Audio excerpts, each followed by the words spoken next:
do you think when you look at me? A woman of faith, an expert, maybe even a sister, or oppressed, brainwashed, a terrorist, or just an airport security line delay. That one's actually true. If some of your perceptions were negative, I don't really blame you. That's just how the media has been portraying people who look like me. One study found that 80% of news coverage about Islam and Muslims is negative.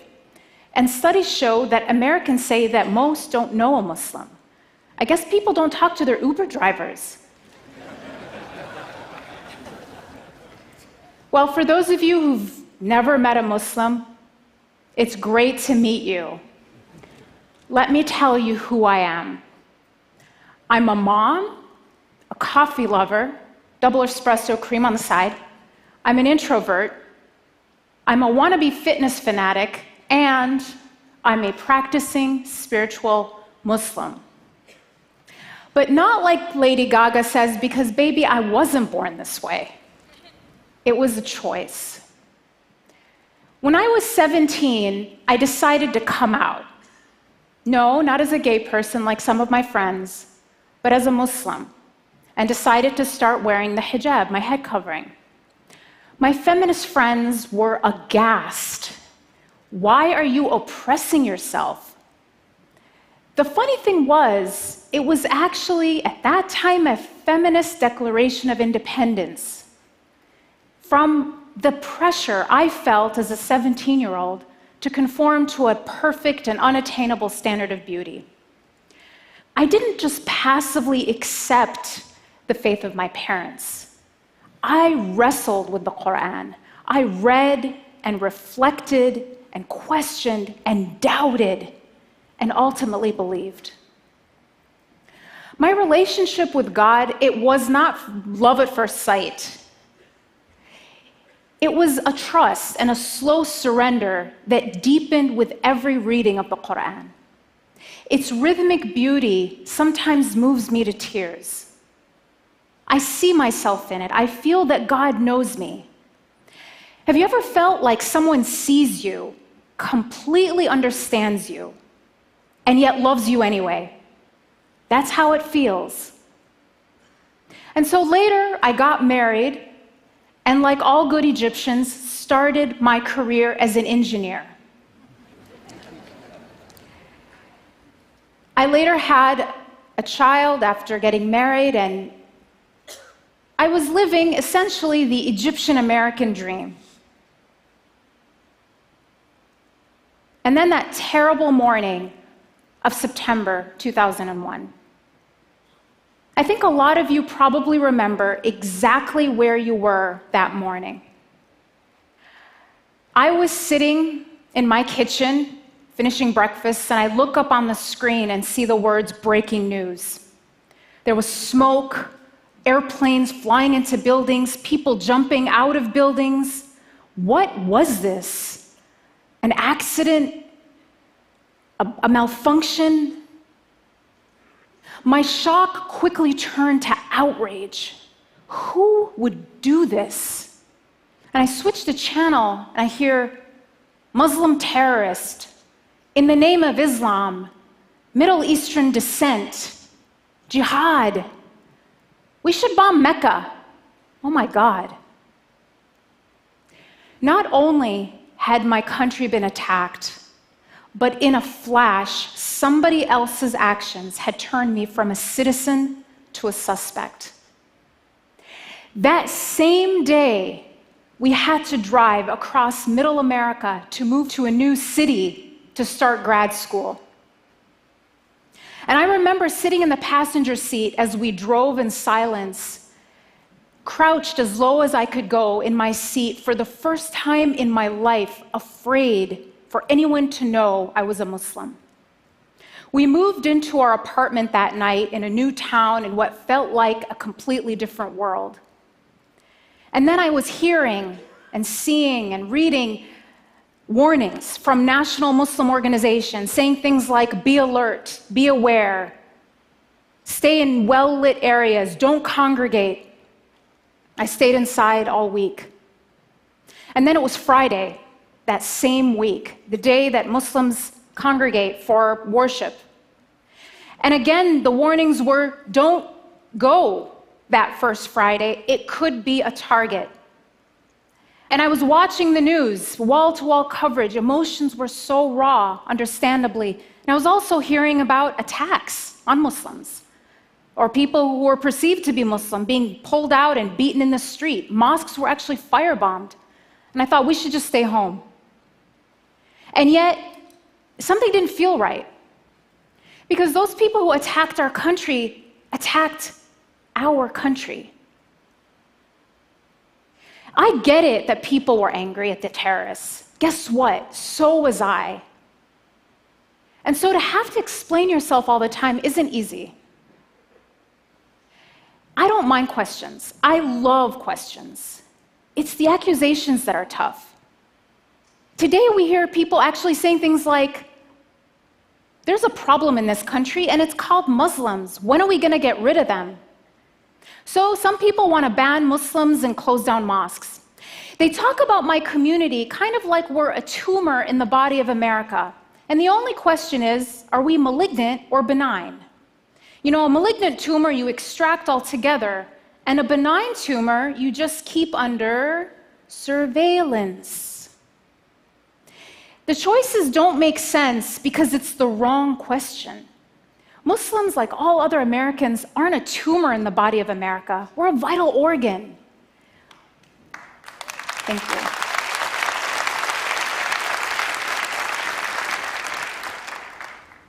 Muslims are inventors and teachers, first responders and Olympic athletes. Now, is closing down mosques going to make America safer? It might free up some parking spots, but it will not end terrorism. Going to a mosque regularly is actually linked to having more tolerant views of people of other faiths and greater civic engagement. And as one police chief in the Washington, D.C. area recently told me, people don't actually get radicalized at mosques. They get radicalized in their basement or bedroom in front of a computer.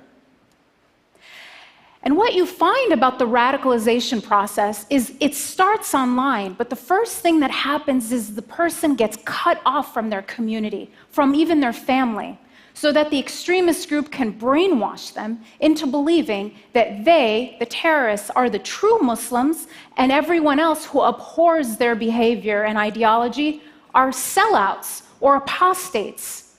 So if we want to prevent radicalization, we have to keep people going to the mosque. Now, some will still argue Islam is a violent religion. After all, a group like ISIS bases its brutality on the Quran. Now, as a Muslim, as a mother, as a human being, I think we need to do everything we can to stop a group like ISIS.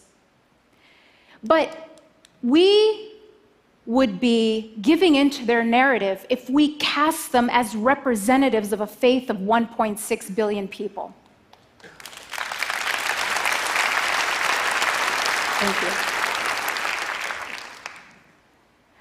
ISIS has as much to do with Islam as the Ku Klux Klan has to do with Christianity.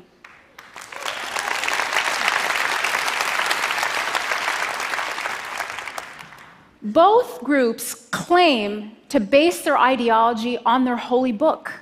But when you look at them, they're not motivated by what they read in their holy book. It's their brutality that makes them read these things into the scripture. Recently, a prominent imam told me a story that really took me aback. He said that a girl came to him because she was thinking of going to join ISIS. And I was really surprised and asked him, had she been in contact with a radical religious leader? And he said the problem was quite the opposite, that every cleric that she had talked to had shut her down and said that her rage, her sense of injustice in the world, was just going to get her in trouble. And so with nowhere to channel and make sense of this anger, she was a prime target to be exploited by extremists promising her a solution.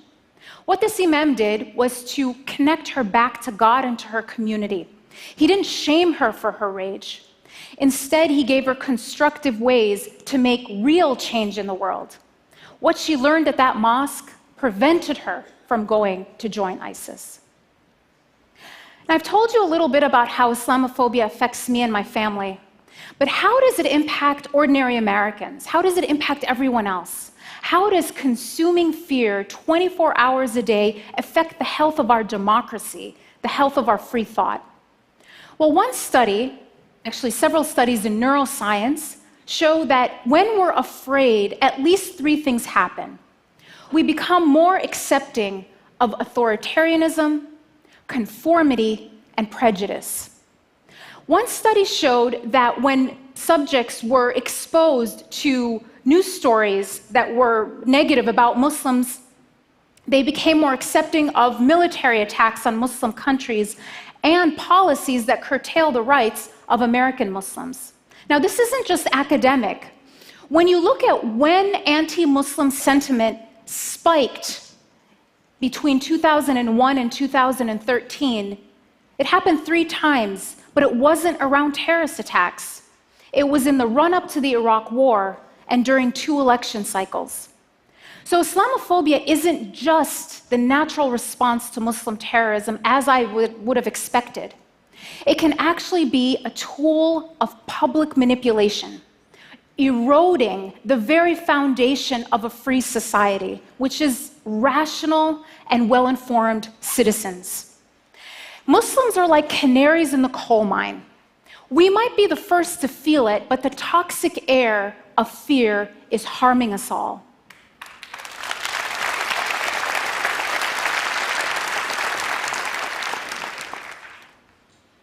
And assigning collective guilt isn't just about having to explain yourself all the time.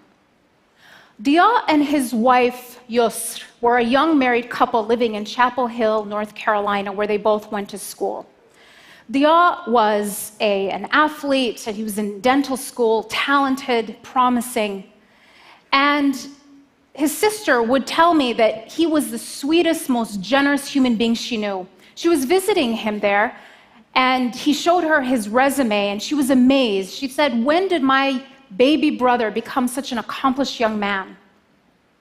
Just a few weeks after Suzanne's visit to her brother and his new wife, their neighbor, Craig Stephen Hicks, murdered them, as well as Yusra's sister Roseanne, who was visiting for the afternoon, in their apartment, execution style, after posting anti-Muslim statements on his Facebook page. He shot Dia 8 times. So bigotry isn't just immoral, it can even be lethal. So back to my story. What happened after 9/11? Did we go to the mosque or did we play it safe and stay home? Well, we talked it over, and it might seem like a small decision, but to us it was about what kind of America we wanted to leave for our kids. One that would control us by fear, or one where we were practicing our religion freely. So we decided to go to the mosque, and we put my son in his car seat, buckled him in, and we drove silently and tensely to the mosque. And I took him out, I took off my shoes, I walked into the prayer hall. And what I saw made me stop. The place was completely full.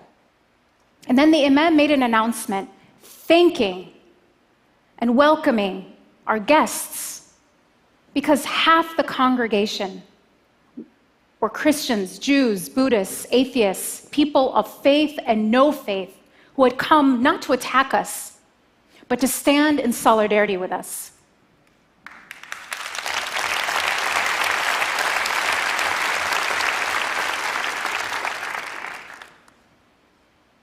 I just break down at this time.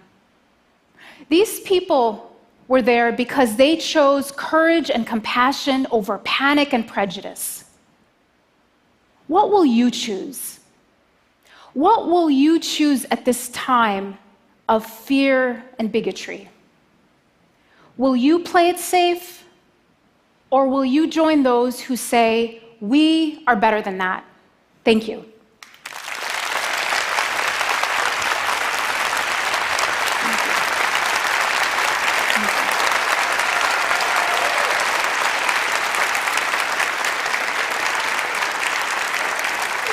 Thank you so much.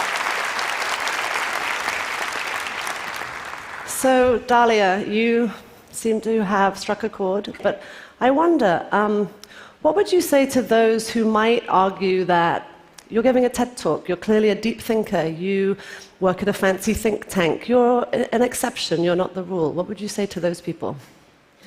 I would say, don't let this stage distract you. I'm completely ordinary. I'm not an exception.